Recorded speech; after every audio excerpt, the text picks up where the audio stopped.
The fire rite, a tantric Buddhist meditation, originates some 4,000 years ago in India as a Vedic ritual known as Goma.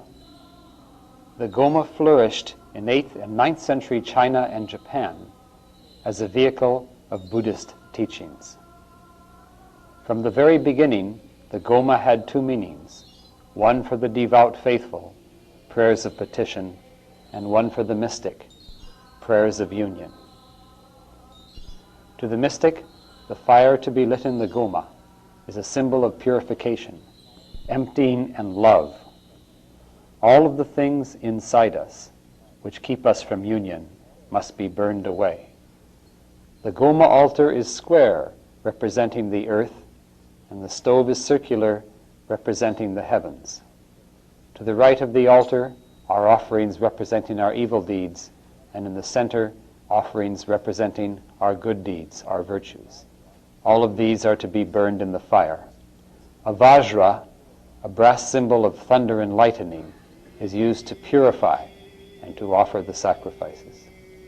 As the rite begins, the chief monk, sitting in the lotus position, puts incense into the thoroughfares and begins the prayers of purification and union. In the foreground of the altar is the handheld incense burner, and in the center the bell which summons the spirits. To the left and right of the altar are sacrificial offerings to be used in the fire. Sticks of wood 12 inches long, representing the 12 nidanas, the 12 causes of karmic recycling, on which are written our petitions, are to be added to the fires. Each of the faithful takes a stick and writes a petition on it, an offering to be burned away in the Goma sacrifice. Before entering the altar, the officiant washes, dons clean vestments, and purifies the three sources of karmic actions, body, mouth, and mind. This process is called Go Shimbo, and it is performed by a series of mudras, soon to be performed, in which the monk clasps his hands, sees himself as a pure lotus about to open. Half open, he sees himself as one with the Buddha's mind, Tathagata, and fully opened he sees himself consumed with love and compassion.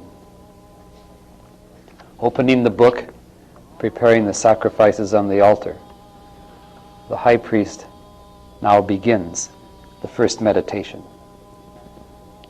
He sees himself sitting in the center of a giant open lotus petal and says, "From another world I come, cast upon the waters of life and death. So many are my selfish deeds, too many to be counted.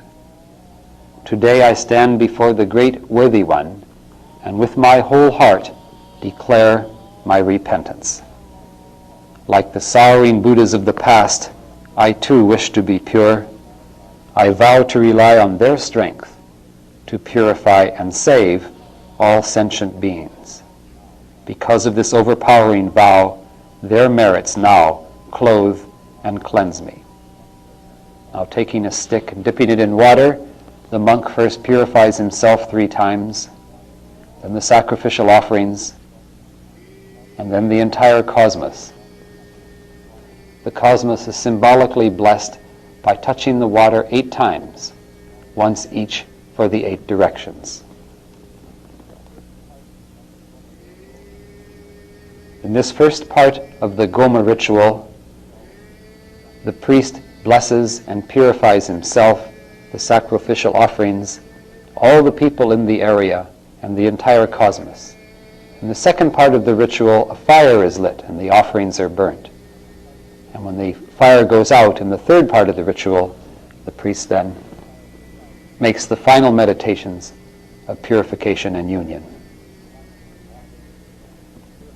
Here, putting water into his hands, he purifies the Buddha, the lotus, and the Vajra worlds, that is, the head, the chest, and the belly, intellect, heart, and intuition. And then, taking the beads into his hands, he now invokes each of the Bodhisattva, each of the Buddhas to be envisioned.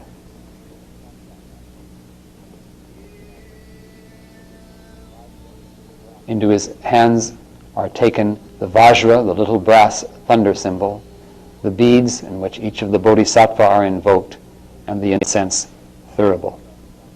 He repeats over and over again the mantra of purification, Om Kiri Kiri Basara Hatta, purifying himself and the entire congregation a myriad times.